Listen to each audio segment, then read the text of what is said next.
नमस्कार प्रिय विद्यार्थियों, मैं अंकित कुमार आपका स्वागत करता हूं अपने जेएचपी कोचिंग में। और जैसा कि आपको पता है कि आपका जो है पेपर आने ही वाला है रसायन विज्ञान कक्षा 12 का, इसीलिए आपके लिए मैं लेकर के आया हूं वन शॉट वीडियो। आप देख सकते हैं यहाँ पर भाग 1 के सभी महत्वपूर्ण जो भी क्वेश्चन है मैं पूरे के पूरे निचोड़ आपके लिए लेकर के आया हूं। और आपके लिए मैं लेकर के आऊँगा कल जो है भाग 2 के सभी महत्वपूर्ण क्वेश्चन जो भी हैं, अभिक्रियाएं हो या कोई सा भी क्वेश्चन हो, आपके लिए मैं पूरे के पूरे इंपॉर्टेंट क्वेश्चन लेकर के आऊँगा। और मैं पहले भी इंपॉर्टेंट क्वेश्चन कराता रहा हूँ, अगर आपको देखना हो तो हमारे प्लेलिस्ट से जाकर आप देख सकते हैं, ठीक है ना। क्योंकि मैं जो भी क्वेश्चन करवाता हूँ बहुत ही महत्वपूर्ण क्वेश्चन ही करवाता हूँ, क्योंकि मैं आपके भविष्य से खिलवाड़ नहीं करता हूँ। क्योंकि आपको क्या करना है, आप जो है देश के भविष्य हैं, इसीलिए मैं आपके लिए इंपॉर्टेंट क्वेश्चन ही लेकर के आता हूँ। आप देख सकते हैं कि मैं जो है कैसे कैसे क्वेश्चन लेकर के आता हूँ। आप अन्य टीचर से भी पढ़कर देख सकते हैं कि वो भी कैसे क्वेश्चन लेकर के आते हैं। इसीलिए मैं छपने वाले ही क्वेश्चन लेकर के आता हूँ आपके लिए, कि आपको जो है कोई भी परेशानी ना पड़े और जो है सीधे आपके पेपर में छपे ये सवाल, ठीक है ना।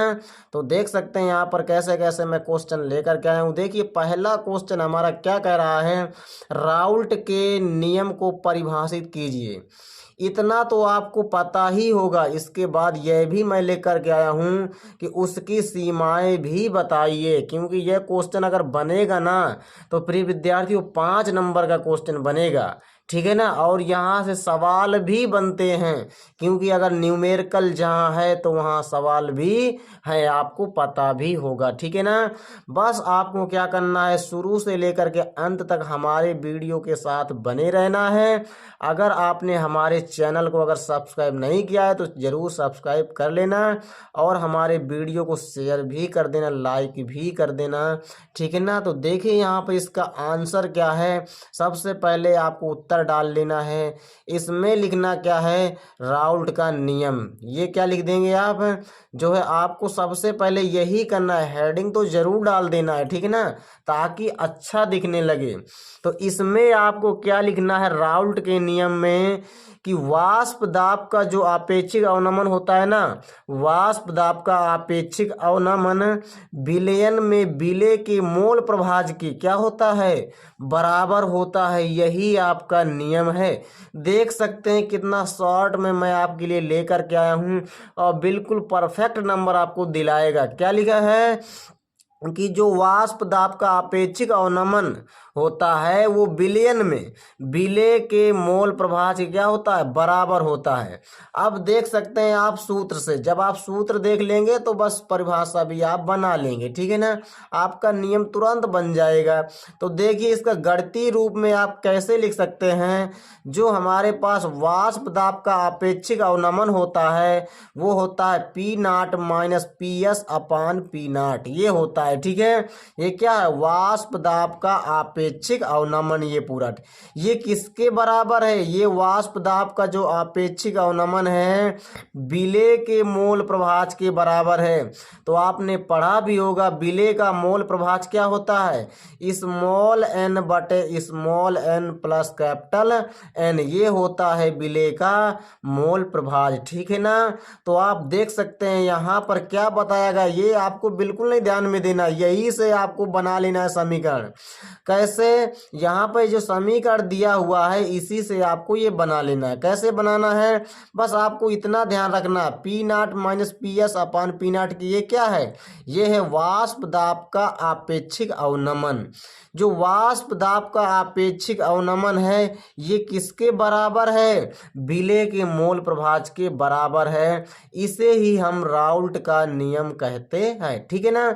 अब यहाँ से हम जानेंगे प्रिय विद्यार्थियों कि ये जो हमारे पास दिए हैं ना p naught minus p s upon p naught, ये है क्या। ये तो हमारे पास p naught minus p s upon p naught तो मैं आपको बता ही दिया हूँ। ये क्या है, वाष्प दाब का अपेक्षिक अवनमन। ये क्या है, विलेय का मोल प्रभाज। लेकिन ये अगर हम सिंगल सिंगल सभी को जानने की सभी है क्या, तो देखिए जहाँ P naught minus p S ये क्या है, वाष्प दाब में अवनमन है। अवनमन का मतलब होता है कमी, उन्नयन का मतलब होता है वृद्धि, आपने पढ़ा भी होगा। तो P not minus p S, P not minus p S ये क्या है, वाष्प दाब में अवनमन।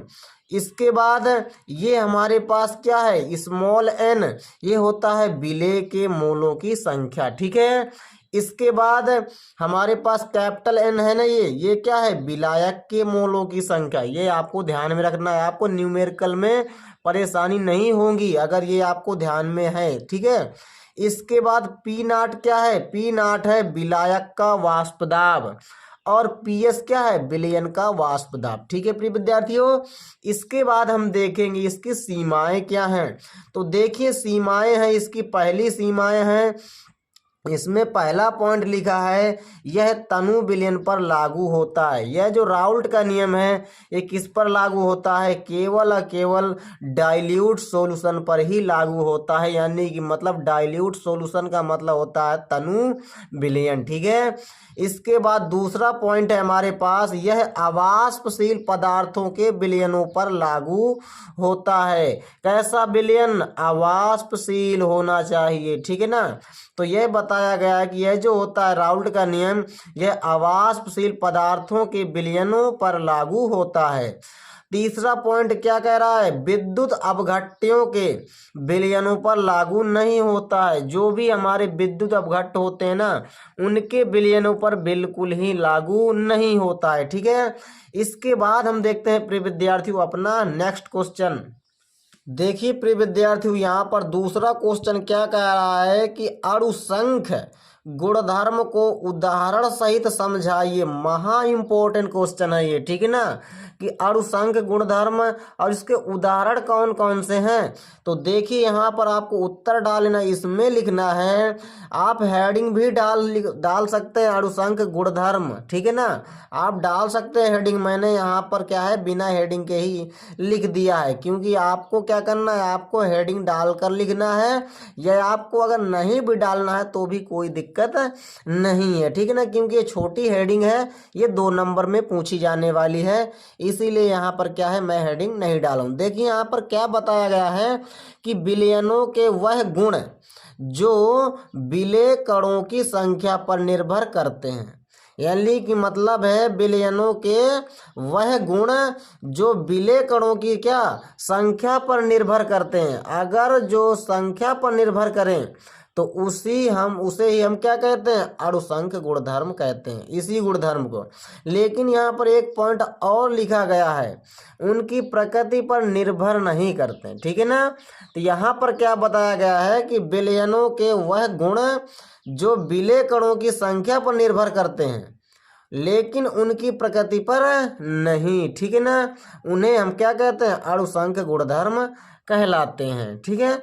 यहाँ पर क्या बताया गया है उदाहरण में, पहला हमारे पास है परासरण दाब। इसे आप बहुत ही अच्छी तरह से पढ़कर जाना प्रिय विद्यार्थियों, ठीक है ना, ये क्या है परासरण दाब। इसके बाद हमारे पास हिमांक में अवनमन, बहुत सारे उदाहरण होते हैं, तो यहाँ पर मैं 2 ही उदाहरण लेकर के आया हूँ आपके लिए, इतने में आपका काम चल जाएगा, ठीक है ना।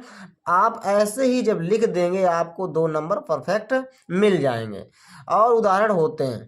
इसके बाद हम देखते हैं तीसरा क्वेश्चन क्या है, प्रतिलोम परासरण, या जिसे हम प्रति परासरण भी कहते हैं।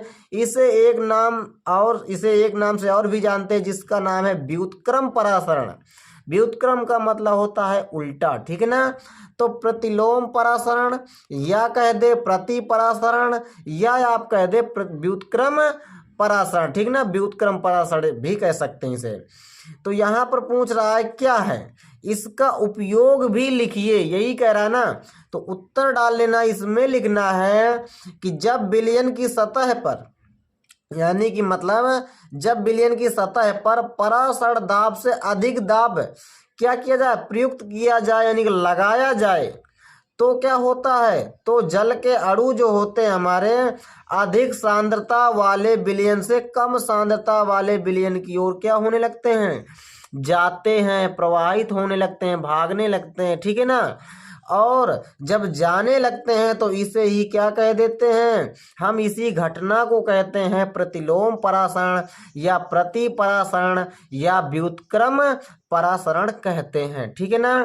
तो यहाँ पर यही बताया गया है कि अगर हम विलयन की सतह पर अगर परासरण दाब से अधिक दाब अगर हम लगाएंगे तो क्या होगा, जो जल के अणु होते हैं वो अधिक सांद्रता वाले विलयन से कम सांद्रता वाले विलयन की ओर क्या होने लगते हैं, जाने लगते हैं। और इसी घटना को हम कहते हैं प्रतिपरासरण या प्रतिलोम परासरण या व्युत्क्रम परासरण। ठीक है ना। तो आपको बस इतना ही ध्यान रखना है, जो जल के अणु होते हैं वो अगर अधिक सांद्रता वाले विलयन से कम सांद्रता वाले विलयन की ओर अगर जाने लगे तो आप समझ जाइएगा प्रिय विद्यार्थियों कि कैसा परासरण है, प्रतिलोम परासरण है। ठीक है ना। अगर विलायक के अणु कहाँ से कहाँ जाने लगे, सांद्र विलयन से तनु विलयन की ओर। ठीक है।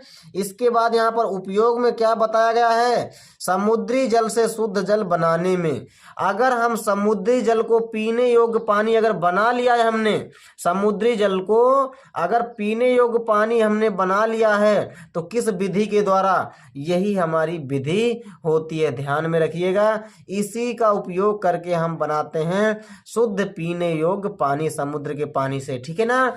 इसके बाद हम देखते हैं, ये भी एक इंपॉर्टेंट क्वेश्चन है हमारा। देखिए चौथा क्वेश्चन है, समपरासरी विलयन किसे कहते हैं, उदाहरण सहित समझाइए। यह भी एक इंपॉर्टेंट क्वेश्चन है। तो उत्तर में यहाँ पर बताया गया है कि जिन विलयनों के परासरण दाब क्या हो, समान हो, तो उन्हें क्या कहते हैं, समपरासरी विलयन कहा जाता है। बस आपको इतना ही तो ध्यान में रखना है कि जिन विलयनों के अगर परासरण दाब समान है तो उन्हें हम क्या कहते हैं, समपरासरी विलयन। ठीक है। उदाहरण में क्या बताया गया है, 0.1 मोलर CaNO3 का होल ट्वाइज तथा 0.1 मोलर Na2SO4 विलयन कैसे हैं, समपरासरी हैं। अब आप कहोगे कि कैसे समपरासरी हैं, तो ध्यान में रखिएगा, मैंने तो कह दिया कि समपरासरी हैं, लेकिन कैसे, तो यहाँ पर आप देख सकते हैं कैल्शियम में 2 आयन होते हैं, NO3 में 1 आयन होता है। तो यहाँ पर टोटल आयन कितने हो गए, 3 हो गए। यहाँ पर सोडियम के पास 1 आयन होता है प्लस का, SO4 के पास 2 आयन होते हैं माइनस के, तो टोटल आयन कितने हो जाएंगे, 3 आयन हो जाएंगे।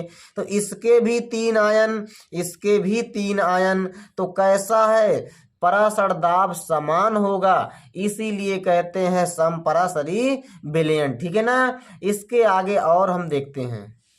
देखिए प्रिय विद्यार्थियों, पांचवा क्वेश्चन क्या कह रहा है, इलेक्ट्रोड विभव किसे कहते हैं। यह भी बहुत ही अच्छा क्वेश्चन है। तो देखिए यहाँ पर इलेक्ट्रोड विभव कहते किसे हैं, आपको उत्तर डालें, इसमें लिखना है जब एक धातु को उसके ही यानी कि मतलब उसके ही अपने लवण के विलयन में डुबोया जाता है तो क्या होता है, तो धातु विलयन के सापेक्ष धातु के विभव को क्या कहते हैं, इलेक्ट्रोड विभव कहते हैं। यानी कि मतलब है जब हम किसी भी धातु को उसके ही लवण के विलयन में अगर हम क्या कर दें, डुबो देते हैं, तो दोनों के सतह के मध्य क्या उत्पन्न हो जाता है, एक विभव उत्पन्न हो जाता है, जिसे हम क्या कहते हैं, इलेक्ट्रोड विभव कहते हैं। तो वही तो यहाँ पर बताया गया है कि जब धातु है, कोई भी धातु हो सकती है, और उसी धातु की छड़ को हम किस में डुबो दें, उसके ही लवण के विलयन में, उसके अपने लवण, यानी उसके ही धातु, जिसका धातु है उसी का अगर लवण हो, मान लो को किसी का भी धातु हो सकता है, कापर का हो सकता है, और कापर के ही लवण के विलयन में, कापर के ही लवण के विलयन में अगर हम डुबो दें तो क्या होगा, दोनों के मध्य में यहां पर बताया गया है ना, तो धातु विलयन के सापेक्ष धातु के विभव को धातु विलयन के सापेक्ष धातु विलयन के सापेक्ष धातु के विभव को क्या कहते हैं, इलेक्ट्रोड विभव कहते हैं। यानी कि मतलब जो धातु का विलयन है ना, धातु का विलयन है उसके सापेक्ष धातु के विभव को ही क्या कहते हैं, इलेक्ट्रोड विभव कहते हैं। ठीक है, इसके बाद हमारा छठवां क्वेश्चन कह रहा है कि विद्युत रासायनिक श्रेणी किसे कहते हैं, इसके दो अनुप्रयोग भी लिखिए।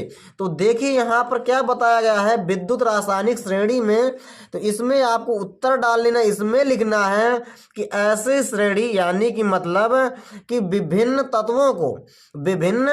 तत्वों को अलग अलग तत्वों को उनके बढ़ते हुए अपचयन इलेक्ट्रोड विभवों के क्रम में रखने पर जो भी हमें श्रेणी प्राप्त होती है उसे हम क्या कहते हैं, उसे विद्युत रासायनिक श्रेणी कहा जाता है। ठीक है ना, आपको ध्यान में कितना रखना है, बस आपको ध्यान में इतना ही रखना है।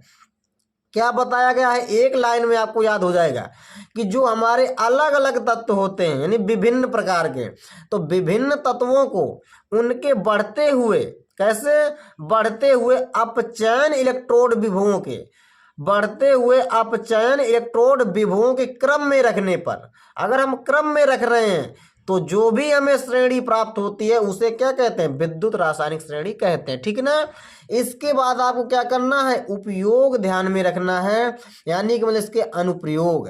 तो अनुप्रयोग क्या है, पहला है उपयोग या अनुप्रयोग, कोई यानी उपयोगिता भी लिख कर आ सकता है या अनुप्रयोग भी लिख कर आ सकता है या विशेषता, तमाम प्रकार से लिख कर आ सकता है। तो यहाँ पर अनुप्रयोग क्या है, इसके दो अनुप्रयोग कह रहा था। तो पहला अनुप्रयोग है कि इस श्रेणी में आयरन से नीचे यानी कि Fe जिसे कहते हैं लोहा, आयरन से नीचे स्थित धातुओं के ऑक्साइडों का, इससे नीचे जो भी स्थित है धातु उनके ऑक्साइडों का हाइड्रोजन द्वारा क्या हो जाता है, अपचयन हो जाता है। यह एक इसका अनुप्रयोग है। इसके बाद दूसरा क्या बताया गया है कि इस श्रेणी में जो भी हमारी विद्युत रासायनिक श्रेणी होती है, इस श्रेणी में Hg तथा इससे नीचे की धातुओं के ऑक्साइड गर्म करने पर क्या करते हैं, स्वतः धातु में अपघटित हो जाते हैं यानी टूट जाते हैं। यह भी एक क्या है, इसका अनुप्रयोग है। आपको दो अनुप्रयोग ध्यान में रखना है क्योंकि ज्यादा से ज्यादा दो ही अनुप्रयोग पूछेगा। ठीक है ना, इसके बाद हम देखते हैं नेक्स्ट क्वेश्चन। देखिए प्रिय विद्यार्थियों, हमारा सातवां क्वेश्चन क्या कह रहा है, नट समीकरण की व्याख्या कीजिए। ठीक है ना, यहाँ पर क्या लिखा है, जो अभी हमारा नट समीकरण होता है उसकी हमें व्याख्या करना है। ठीक है, नाम से कैसा भी लिख कर आ सकता है, लेकिन आपको ध्यान में रखना है इसे हम नट समीकरण कहते हैं या निर्नट समीकरण कहते हैं, कैसे भी लिख कर आ सकता है।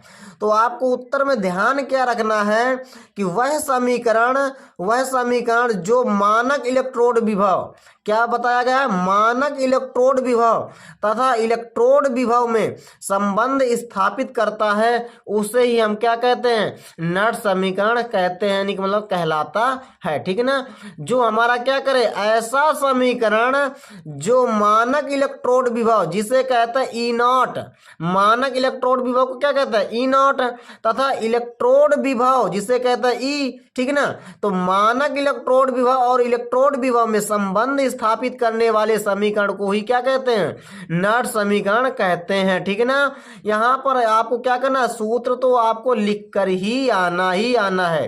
तो सूत्र में क्या होता है, ई सेल बराबर होता है E naught cell minus 0.0591 divided by 2, यानी कि मतलब है यहाँ पर 2 नहीं होगा, यहाँ पर n होगा। प्रिय विद्यार्थियों, क्या होगा, यहाँ पर n होगा। ठीक है ना, यहाँ पर n होगा। तो देखिए यहाँ पर सूत्र क्या बन गया, ई सेल बराबर E naught cell minus 0.0591 divided by n। ठीक है ना, n होता है नंबर ऑफ इलेक्ट्रॉनों की संख्या, तो इन इलेक्ट्रॉनों की संख्या होती है ये n लॉग ऑक्सीडेशन बटे रिडक्शन। ठीक है ना, ये क्या क्या है, ऑक्सीडेशन बटे रिडक्शन। इसका फुल फॉर्म मैंने बता दिया है, ऑक्सीडेशन बटे रिडक्शन।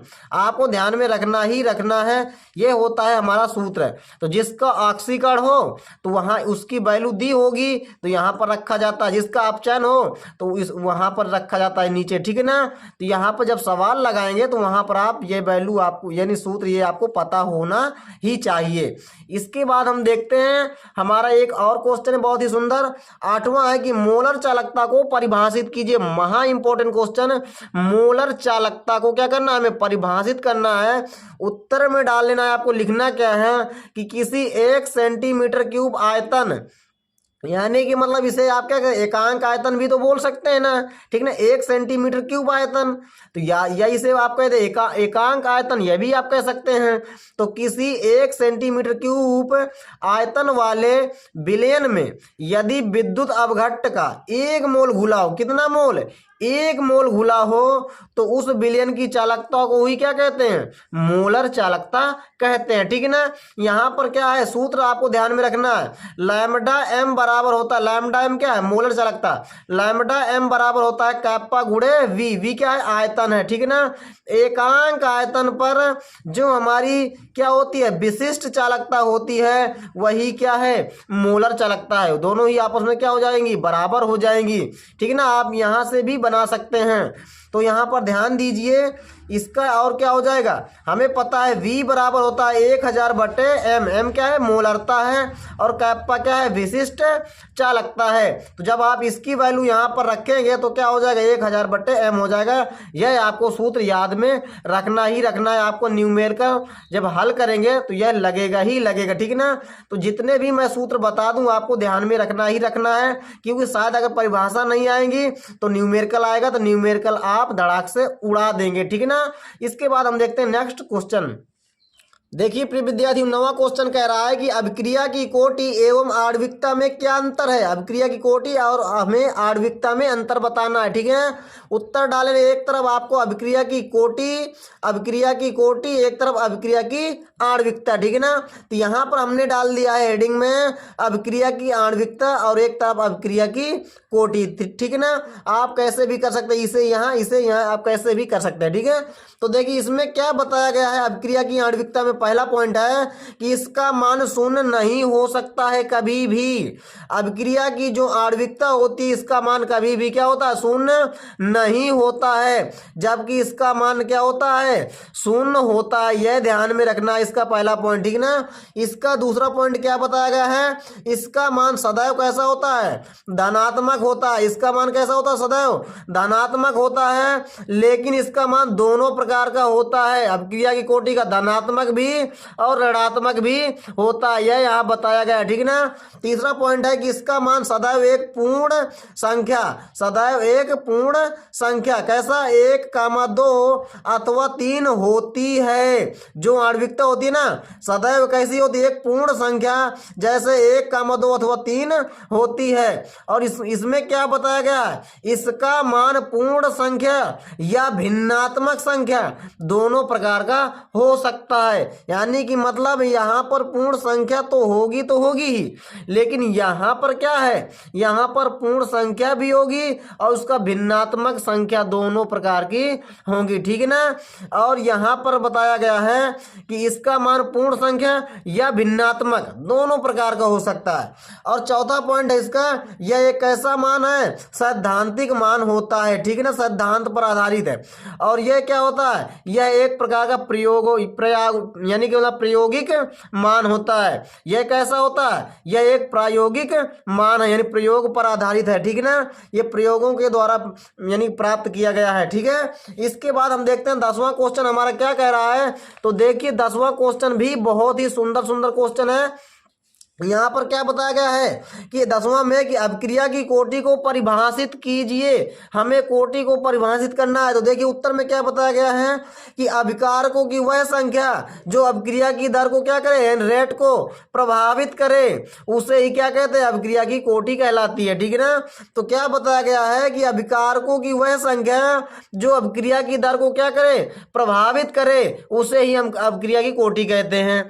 तो देखिए वही तो बताया गया है कि कि अभिकारकों की वह संख्या जो अभिक्रिया की दर को प्रभावित करते हैं उन्हें हम क्या कहते हैं, अभिक्रिया की कोटि कहलाती है। उदाहरण में क्या बताया गया है, अभिक्रिया मान लो, कोई सी भी अभिक्रिया मान सकते हैं। मैंने यहाँ पर मान लिया है स्मॉल ए और capital A plus small B और कैपिटल बी, एरो क्या बना है हमारा उत्पाद, मान लो, ठीक है ना।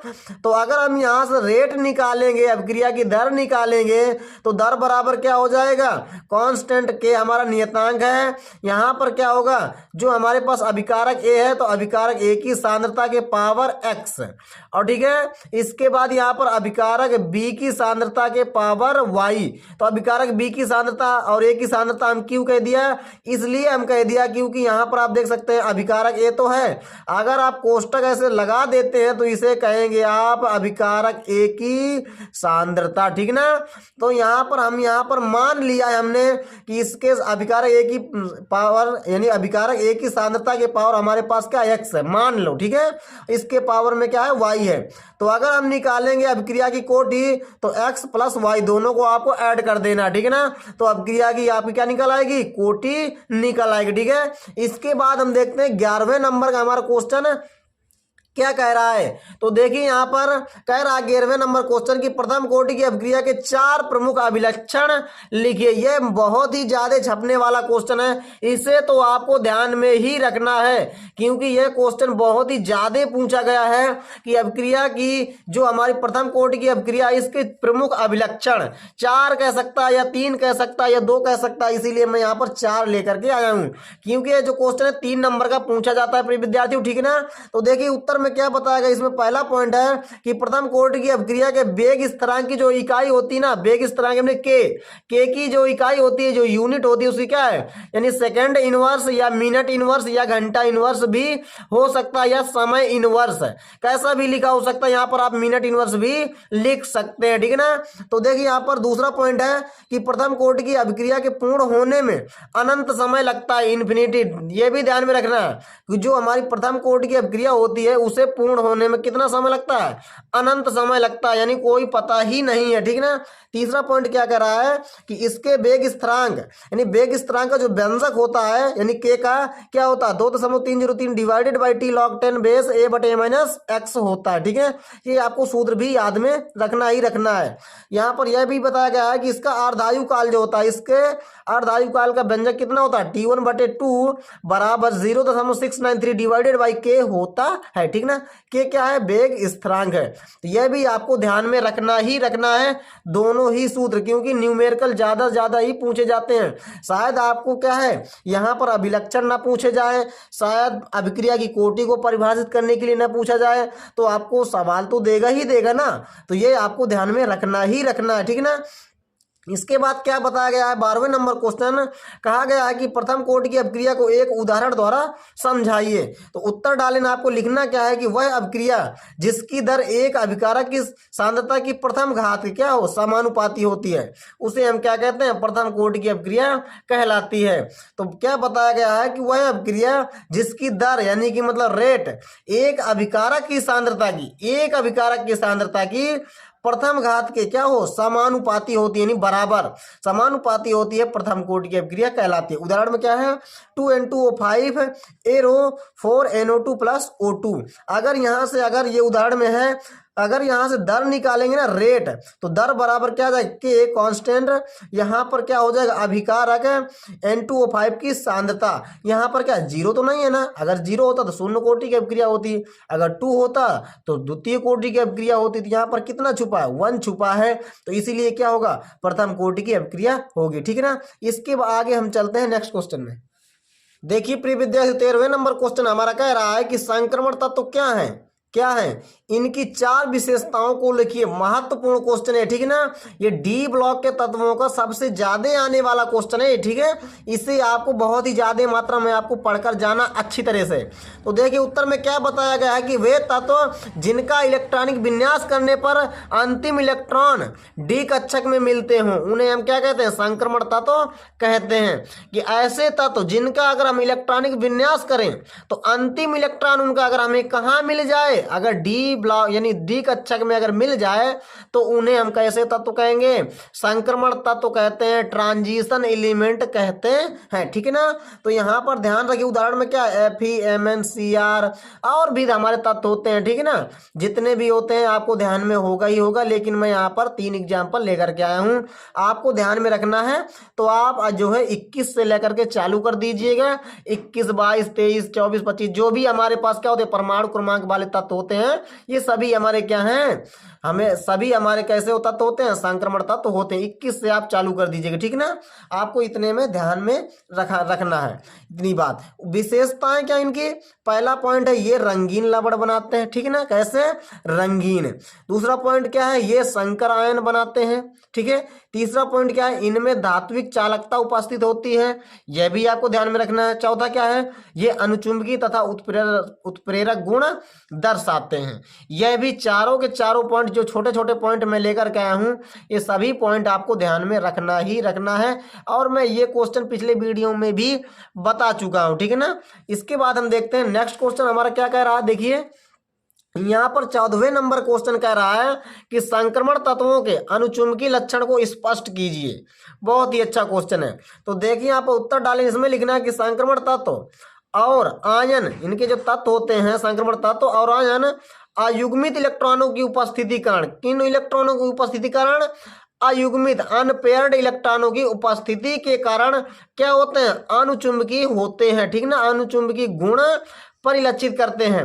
तथा युग्मित इलेक्ट्रॉनों के कारण क्या होते हैं, अगर हमारे कैसे हो जोड़े में इलेक्ट्रॉन हो तो युग्मित इलेक्ट्रॉनों के कारण ये क्या होते हैं, संक्रमण तत्व प्रतिचुंबकीय गुण दर्शाते हैं, यानी कि मतलब परिलक्षित करते हैं, ठीक ना। कैसे भी अपनी भाषा में आपको लिखकर आना है कि अगर हमारे पास ऐसे जो अगर तत्व हों जिनमें क्या हो, अयुग्मित इलेक्ट्रॉन अगर जोड़े में हो, अगर इलेक्ट्रॉन जोड़े में हो यानी अयुग्मित हो, तो वो हमारे कैसे तत्व होंगे यानी आयन होंगे, वो हमारे होंगे प्रतिचुंबकीय वाले, ठीक ना। यानी कि मतलब अगर अयुग्मित इलेक्ट्रॉन अगर होंगे उनमें, अगर उनके डी कक्षक में कैसे तत्व होंगे, अयुग्मित होंगे, तो वो हमारे कैसे होंगे, अनुचुंबकीय होंगे, ठीक है ना। इतनी बात आपको ध्यान में रखना है। जैसे Fe3+, इसका आप इलेक्ट्रॉनिक विन्यास करेंगे तो आर्गन तक तो हमारे 18 इलेक्ट्रॉन ये आर्गन खा जाएगा, इसीलिए हम यहाँ पर आर्गन लिख दिया, ठीक ना हमने। इसके बाद क्या होगा, 4s03d5 ये होता है। एस में कितने होते हैं, 2 इलेक्ट्रॉन, और डी में कितने भरेंगे, यहाँ पर 6 तो भर जाएंगे, तो लेकिन हमें 3+ निकालना भी तो है, यानी कि मतलब इलेक्ट्रॉन अगर यहाँ पर 3+ आया तो 3 इलेक्ट्रॉन निकालना है, तो यहाँ पर 2 यहाँ से निकाल देंगे, 1 यहाँ से निकालेंगे, इसलिए कितना बचा, यहाँ पर 5 बचा है, क्योंकि हमें 26 का करना था, ठीक है ना। तो डी में कितने इलेक्ट्रॉन है, 5 इलेक्ट्रॉन है। तो डी के कितने कक्षक होते हैं, 5 कक्षक होते हैं डी में, तो 1 2 3 4 5 हमने बना दिया, पांचों इलेक्ट्रॉन एक एक करके सब में भर देंगे। तो कितने अयुग्मित इलेक्ट्रॉन हैं, 5 अयुग्मित इलेक्ट्रॉन है। देख सकते हैं क्या कि कोई भी इलेक्ट्रॉन जोड़े में है, बिल्कुल नहीं है, इसीलिए कैसा ये अनुचुंबकीय है, ठीक है। इसके बाद जिंक का भी आप कर सकते हैं, आर्गन तक तो ये 18 इलेक्ट्रॉन आर्गन खा जाएगा। इसके बाद क्या होगा, 4s03d10, क्योंकि यहाँ पर क्या होगा 18, अगर यहाँ पर 2+ नहीं होता ना तो क्या होता है, यहाँ पर 4s2 होता, और यहाँ 3d10 तो 10 और 2 12 हो जाता। फिर अगर यहाँ 2 नहीं होता, अब 12 18 कितने हो जाते, 30 हो जाते हैं, क्योंकि इसका परमाणु क्रमांक होता है 30। अगर यहाँ पर 2 भी लगा है तब भी कैसा होगा, प्रतिचुंबकीय होगा। अगर 2 नहीं भी लगा होता तब भी कैसा होता, प्रतिचुंबकीय हमारा होता ही होता, ठीक ना। क्योंकि यहाँ पर डी में कितने इलेक्ट्रॉन है, 10 इलेक्ट्रॉन है, कितने कक्षक होते हैं, 5, सभी में 2 2 इलेक्ट्रॉन भर जाएंगे ना, तो सभी में कैसे इलेक्ट्रॉन है, युग्मित हैं यानी पेयर्ड हैं, तो इसे क्या कहेंगे, प्रतिचुंबकीय है। ये कैसा है, ये प्रतिचुंबकीय। इसके बाद हम देखते हैं नेक्स्ट क्वेश्चन। देखिए प्रिय विद्यार्थी 15वें नंबर का हमारा क्वेश्चन कह रहा है F ब्लॉक के तत्वों की विशेषताएं बताइए। तो जो भी हमारे पास ऊपर अभी मैंने बताया ना D ब्लॉक तत्वों की विशेषताएं, तो वही विशेषताएं इसमें भी आप लिख सकते हैं, क्योंकि एक ही विशेषताएं इनके, ठीक है ना। लेकिन मैं कुछ अलग लेकर के आया हूं, क्योंकि F ब्लॉक के तत्वों की विशेषताएं मैं कुछ अलग लेकर के आया हूं। नहीं तो आप वही जो विशेषताएं अभी मैंने जो बताया है ना, वही इसमें आप लिख सकते हैं। बिल्कुल ही आपकी जो विशेषताएं अगर लिख देंगे D डी ब्लॉक तत्वों की तो गलत बिल्कुल नहीं मानी जाएंगी, ठीक है ना। लेकिन मैं आपके लिए लेकर के आया हूं कुछ अलग, क्योंकि उसमें मैंने क्या बताया है, ये रंगीन लवण बनाते हैं, ये संकर आयन बनाते हैं। अभी मैंने बताया ना डी ब्लॉक तत्वों की विशेषताएं, और डी ब्लॉक तत्व कौन से, यानी वो संक्रमण तत्व जिन्हें कहते हैं, ठीक है ना। तो यहाँ पर मैं आप लिख भी सकते हैं, यहाँ पर मैंने आपको बताया है कि आप लिख भी सकते हैं इसमें कि जो हमारे पास इसमें अगर एफ ब्लॉक तत्वों की विशेषताएं पूछे ना तो आप लिख सकते हैं कि ये रंगीन आयन बनाते हैं, ये यानी कि मतलब ये रंगीन लवण बनाते हैं, यानी रंगीन आयन बोल दे चाहे, ठीक है ना। ये संकर आयन बनाते हैं, इसमें भी आप लिख सकते हैं। तो इसमें मैं लेकिन अलग पॉइंट लेकर के आया हूँ। पहला पॉइंट है ये सभी परिवर्ती ऑक्सीकरण अवस्था प्रदर्शित करते हैं। कैसी परिवर्ती, बदल बदल के, ठीक है ना। वो भी बदल बदल के करते हैं, ऐसा नहीं है कि वो भी बदल बदल के नहीं करते हैं। जो हमारे डी ब्लॉक के तत्व होते हैं वो भी बदल बदल के यानी कि ऑक्सीकरण अवस्था प्रदर्शित करते हैं, ठीक है ना। वो भी आपको ध्यान में रखना, उनमें भी यही पॉइंट आप लिख सकते हैं डी ब्लॉक तत्वों में। अब दूसरा है इनके यौगिक सामान्यता कैसे होता है, रंगीन तथा अनुचुंबकीय होते हैं। अभी मैंने बताया ना जो हमारे संक्रमण तत्व हैं, जो डी ब्लॉक के तत्व वो कैसे होते हैं, रंगीन होते हैं, अनुचुंबकीय होते हैं कि नहीं होते हैं। लेकिन यहाँ पर एक पॉइंट इसमें बताया गया है ब्लॉक में कि सभी एक्टिनाइड रेडियो एक्टिव तत्व हैं। ये भी आपको ध्यान में रखना है कि जो भी हमारे एक्टिनाइड हैं वो कैसे हैं, रेडियो एक्टिव तत्व हैं, ठीक है ना। चौथा पॉइंट है इनके घनत्व कैसे होते हैं, हाई होते हैं, उच्च होते हैं। यह भी आपको ध्यान में रखना है। 16वें नंबर क्वेश्चन कह रहा है कि लैंथेनाइड संकुचन को क्या कीजिए, परिभाषित कीजिए। बहुत ही ज्यादा पूछे जाने वाला 2 नंबर का क्वेश्चन ये, ठीक है।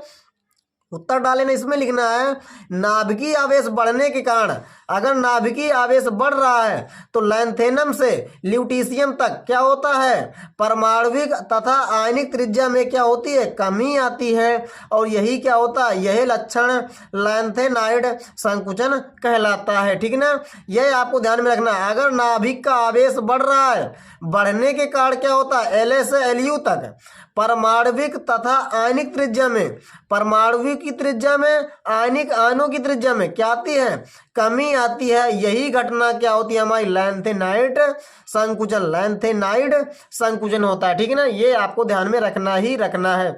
इसके बाद हम देखते हैं नेक्स्ट क्वेश्चन। देखिए प्रिय विद्यार्थी 7वें नंबर क्वेश्चन कह रहा है कि उप संयोजन संख्या किसे कहते हैं, उदाहरण सहित समझाइए, ठीक ना।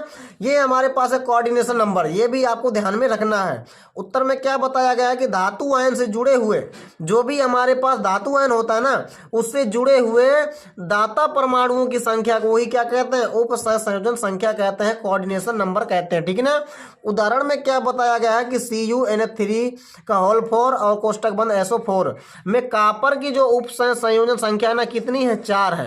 क्योंकि कापर क्या है, ये एक प्रकार का धातु है। ये क्या है, सेंट्रल मेटल एटम है, केंद्रीय धातु परमाणु है। सेंट्रल मेटल एटम केंद्रीय धातु परमाणु है, ठीक है ना। यही क्या है, हमारा धातु आयन है। तो इससे जुड़े हुए दाता परमाणुओं की संख्या को ही क्या कहते हैं, हमारे पास उप संयोजन संख्या कहते हैं। तो इससे कितने हमारे पास NH3 जुड़े हैं, कह दोगे आप 4 जुड़े हैं। तो 4 क्या है हमारी पास, ये 4 जो है यही है कोऑर्डिनेशन नंबर, CN नंबर, ठीक है ना। यानी कि मतलब उप संयोजन संख्या इसे ही कहते हैं। इसके बाद हम देखते हैं 18वें नंबर क्वेश्चन हमारा कह रहा है कि संयोजकता बंध सिद्धांत की क्या सीमाएं हैं। यह भी महा इंपॉर्टेंट क्वेश्चन है छपने वाला। तो पहला पॉइंट है कि यह सिद्धांत केंद्रीय धातु व लिगेंडों के गुणों में परिवर्तन की व्याख्या नहीं करता है। यह जो सिद्धांत होता है ना, किसकी व्याख्या नहीं करता, किसकी नहीं करता, केंद्रीय धातु व लिगेंडों के गुणों में परिवर्तन की व्याख्या बिल्कुल भी नहीं करता है। यह हमारा क्या है, संयोजकता बंध सिद्धांत। दूसरा पॉइंट क्या है, यह सिद्धांत केवल और केवल केंद्रीय धातु के कक्षकों पर ध्यान केंद्रित करता है। किस पर, जो हमारे केंद्रीय धातु होते ना, जो भी हमारे केंद्रीय धातु के जो कक्षक होते ना, उन पर क्या करता है, ध्यान केंद्रित करता है। और लिगेंडों की महत्ता को स्वीकार नहीं करता, यानी कि इसके महत्व को बिल्कुल भी स्वीकार नहीं करता लिगेंड के। इसीलिए ये कौन सा सिद्धांत हो जाएगा, संयोजकता बंध सिद्धांत। ये किसको ज्यादा महत्व देता है, ध्यान में रखना, केंद्रीय धातु के कक्षक कक्षकों पर ये ध्यान केंद्रित करता है, इसे ही महत्व देता है।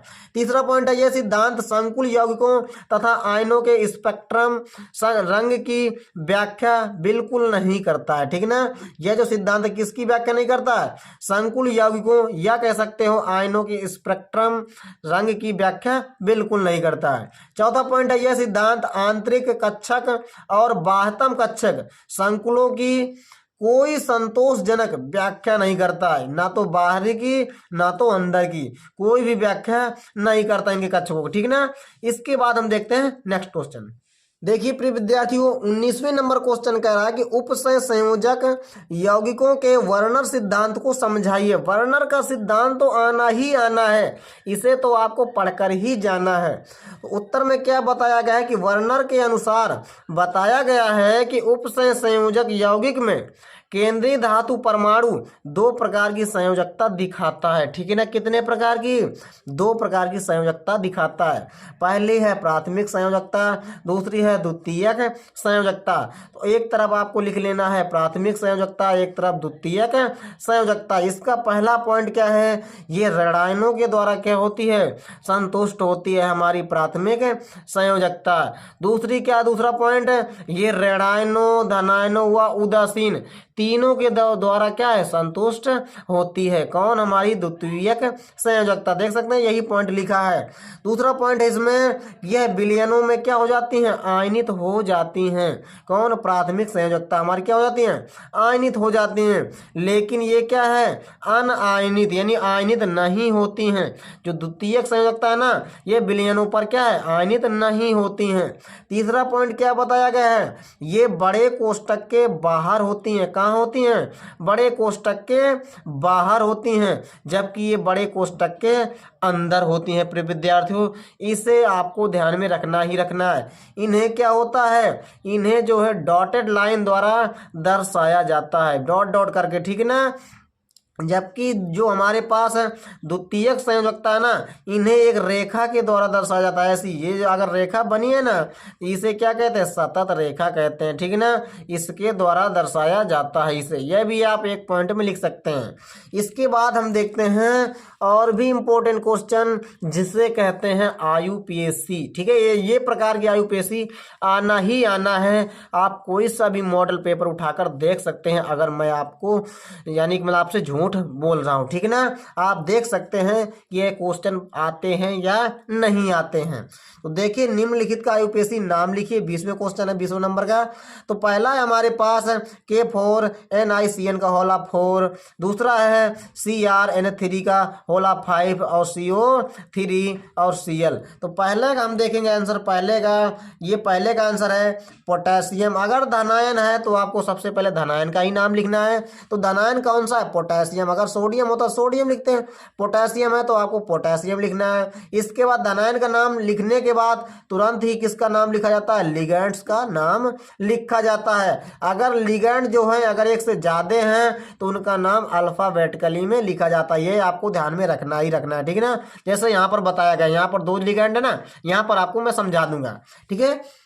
इसके बाद कितने लिगेंड हैं, 4 लिगेंड है, तो यहाँ पर टेट्रा। लेकिन अगर लिगेंड अगर ऋणात्मक है तो वहाँ पर उसके नाम के आगे O लगाना ही लगाना है। अगर लिगेंड ऋणात्मक है तो साइनाइड के पावर कैसा, साइनाइड में -1 चार्ज होता है ना, तो यहाँ पर ये कैसा होता है, निगेटिव होता है। इसीलिए साइनो करेंगे, साइनाइड नहीं करेंगे, साइनो करेंगे। कितने हैं, टेट्रा, फिर क्या करेंगे, साइनो। इसके बाद इसका तुरंत नाम लिखा जाता है केंद्रीय धातु परमाणु का। लेकिन ये क्या है, निकिल है ना, तो यहाँ पर निकिलेट किया गया। क्यों किया गया है, यहाँ पर इसलिए किया गया है क्योंकि यहाँ पर धनायन उपस्थित है। अगर धनायन नहीं होता तो आप निकिल ही लिखते। अगर धनायन उपस्थित है तो क्या करेंगे, निकिलेट कर देंगे, उसके नाम के आगे 8 लगा देंगे। क्योंकि निकिल था ना, लेकिन यहाँ पर 8 लगा है ना, 8 निकिल और धन 8 निकिलेट हो जाएगा। जाएगा कि नहीं हो जाएगा? अगर धनायन है तो कोई भी केंद्रीय धातु परमाणु हो उसके नाम के आगे 8 लगाना ही लगाना है। अगर प्लेटिनम होता तो आप प्लेटिनेट कर देते, ठीक है ना। यहाँ पर इतना ध्यान में रखना ही रखना है। इसके बाद तुरंत इसकी ऑक्सीकरण संख्या निकालना है। किसकी? इसकी। तो यहाँ पर ध्यान रखिए, ऑक्सीकरण संख्या तो आपको निकालना आता ही होगा। तो यहाँ पर सोडियम के पास +1 होता है चार्ज, तो 4 सोडियम यानी कि प्लस चार्ज हो जाएगा यहाँ से। और साइनाइड के पावर -1 चार्ज होता है, तो 4 माइनस हो जाएंगे, प्लस माइनस दोनों आपस में कट जाएंगे। तो निकिल की ऑक्सीकरण संख्या कितनी आ जाएगी प्रिय विद्यार्थियों? 0 आ जाएगी, ठीक है। इसके बाद हम देखते हैं ये IUPAC है। यहाँ पर कैसा क्या करेंगे, मैंने यहाँ पर बताया ना, अगर धनायन है तो नाम लिखेंगे, धनायन नहीं है ना यहाँ पर, अगर धनायन नहीं है तो तुरंत किसका नाम लिखा जाता है? लिगेंड का। अभी मैंने बताया अगर लिगेंड एक से ज्यादा हो तो उनका नाम अल्फाबेटिकली में। तो ये क्या है हमारे पास? इमीन है। ये क्या है? कार्बोनेट है। तो इमीन की कार्बोनेट कौन पहले आता है ABCD में? सबसे पहले आता है इमीन। ध्यान में रखिए, इमीन आता है ना, तो इसे हम पहले लिखेंगे, इसे कार्बोनेट बाद में लिखेंगे, ठीक है ना। तो इसका नाम क्या होगा? कितने इमीन है? 5, तो पेंटाइमीन। इसके बाद क्या लिखेंगे? कार्बोनेट है ना। इसके बाद क्या बचा? कार्बोनेट। तो कार्बोनेटो। क्यों कार्बोनेटो? क्योंकि ये ऋणात्मक होता है। ये कैसा लिगेंड है? ऋणात्मक है, इसीलिए कार्बोनेट नहीं कार्बोनेटो करेंगे, ओ लगाना है, ठीक है ना, कार्बोनेटो। इसके बाद इनका नाम लिखने के बाद तुरंत केंद्रीय धातु परमाणु का नाम लिखा जाता है। आपको रूल पता होगा तभी आप बना सकते हैं। इसका नाम तुरंत लिखेंगे। देखिए धनायन नहीं है ना, तो क्रोमियम है तो क्रोमियम ही लिखेंगे। अगर धनायन होता तो क्रोमेट कर देते, ठीक है ना। तो हमने यहाँ पर क्या लिखा? क्रोमियम लिखा है। इसके बाद इसका क्या किया था? इसका तुरंत इसकी ऑक्सीकरण संख्या लिखी जाती है। जैसे तुरंत निकिल की ऑक्सीकरण संख्या लिखा था मैंने, तो इसकी कितने निकल के आएगी? 3 निकल के आएगी। इसके बाद ऑक्सीकरण संख्या निकालने के बाद तुरंत क्या किया जाता है? सीधा जो भी हमारे पास ऋणायन होता है उसका नाम लिख दिया जाता है। क्या है? क्लोराइड है तो आप क्लोराइड लिख देंगे, ठीक है ना। तो यहाँ पर क्लोराइड है तो क्लोराइड, SO4 होता तो सल्फेट लिख देते हैं। यही हमारे पास पूरे के पूरे प्रिय विद्यार्थियों इंपॉर्टेंट क्वेश्चन है। और मैं आपके लिए कल लेकर के आऊँगा भाग 2 के जो भी इम्पोर्टेंट क्वेश्चन है पूरे के पूरे आपके लिए लेकर के आऊँगा। बस आपको क्या करना है? हमारा सपोर्ट करते रहना है, ताकि आपको जो है पूरे के पूरे वीडियो आपको हम दे सकें, ठीक है ना। तो चलते हैं प्रिय विद्यार्थियों, नमस्कार, जय हिंद, वंदे मातरम।